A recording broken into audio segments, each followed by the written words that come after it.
সাধারণ খাবারের মধ্যে অসাধারণ স্বাদ লুকে থাকে কখন জানেন? যখন বড়লোকেরা মাছ গোস্ত খায় খায় বিরক্ত হয় আর খাওয়া মনে হয় না, তখন এসব সাধারণ খাবারের মধ্যে তারা অসাধারণ স্বাদ খুঁজে পায়। কি আজব দুনিয়া রে ভাই! বড়লোকেরা মাছ গোস্ত খায় খায় গাও চর্বি জমে এসব শাকসবজি খায় চর্বি কাটায়, আর গরিবেরা মাছ গোস্ত কিনা পারে না দেখে বাধ্য হয়ে এলা প্রতিদিন আনতে পারে খায়। তো মুই আবার আজকে এই সাধারণ খাবারের মধ্যে অসাধারণ স্বাদ খুঁজে পাওয়ার জন্য শুরু করে দিন আন্দাবাড়ি। তো এটা তোরা কে কি নামে কন? তো আমরা কই এটা কাঠুয়া খুরা। তো তোরা কে কি নামে কন মোকানা অবশ্যই কমেন্ট করে জানাবেন। তো একক দিককারের ভাষা কিন্তু একক মতন, তো আমরা এটা কই কাঠুয়া খুরা। তো এই কাঠুয়া খুরা কিন্তু না ছিলে আনবা হয় পুরাপুরি যেমন করে থাক, খালি গাছের পাতাগুলা বুড়াগুলা ঝুরে ফেলে দিয়ে এটা কাটে কাটে নিয়ে আনবা হয়। তো খোসা ছিলে ফেলে দিলে এটা কিন্তু স্বাদ লাগবে না, তো এটার খোসাটা চাবাতেই বেশি মজা। তো মুই আবার এটা হলুদ লবণ মরিচ সব কিছু দিয়ে এটা ভালো করে মাখে দাসো। তো মুই মাখানা তরকারিতে কোনো মশলা দাও না। তো এটা শুনে হয়তো মনে করবেন যে না তরকারি মোর স্বাদ হবে না, এটা ভুল কথা। আমি মাখানা তরকারিতে মশলা না দিলেও মোর তরকারি কিন্তু অসাধারণ স্বাদ হয়। মুই তোমাকে তরকারিটা আনতে দেখামো, তো তরকারি কালার দেখে তোরা মনে করবেন যে তরকারিটা স্বাদ হয়েছে কি। বেশি বেশি তেল মশলা ঢাললে যে তরকারির স্বাদ আসবে বিষয়টা এমনটা নয়। বিষয়টা হলো যে তরকারির স্বাদ নিয়ে আসার একটা টেকনিক আছে, তো সেই টেকনিকটা জানা থাকলে তরকারির স্বাদ কিংকরে আসবে তরকারির সেটা দেখতে হবে।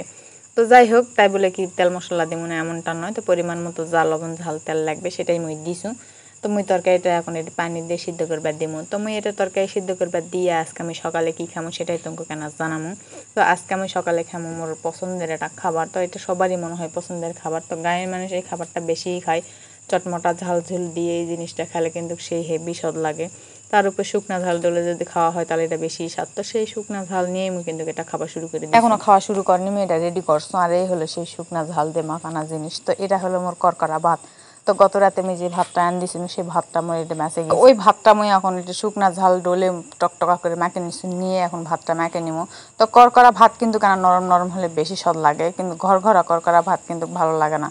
তো মোর এটা করকরা ভাত না নরম টরম হয়েছে, ওই জন্য এটা স্বাদ লাগবে বেশি। তো এর ভিতরে আমি না ডিমও ভেজে নিছি। ওই মুখে আন্দাবাড়ি রেডি না হতে তো আমরা এটি খাবা আইছি। তো আন্দাবাড়ি এখন সার হয়নি, তাতে খাবা আইছি যে হতো তাহলে না ডিমটা আমি ভেজেই নিতে হবে। আর এই মুখে মোর ভাত মাখা না হতে মোর জামাইয়ের থাল নিয়ে বসা আছে আরো 2-4 মিনিট আগ থেকে। তো তাকাবা না দিন হতে, তার আবার জ্বর আইছে অল্পই খাবে, তাই এক খাপা না ভাত দিছু, কিন্তু তার অল্প দিয়ে হয়নি, আবারও নিচে মোর থেকে। তো যাই হোক, তাক দিয়ে মুই আবার এটা খাওয়া বসছি। তো মুই না করে লেবু নাছো না ডিমের ভেজে নাছো। তো লেবুটার স্বাদ অনেক আসলো, তো তাই হলো মুখ ভালোই লাগলো। তুমি ভাত খাই দেয় তোমার ঘর কেন তরকারিটা দেখ পাইছো। তো আর দেখো তরকারির মোর কালার কত সুন্দর হয়েছে।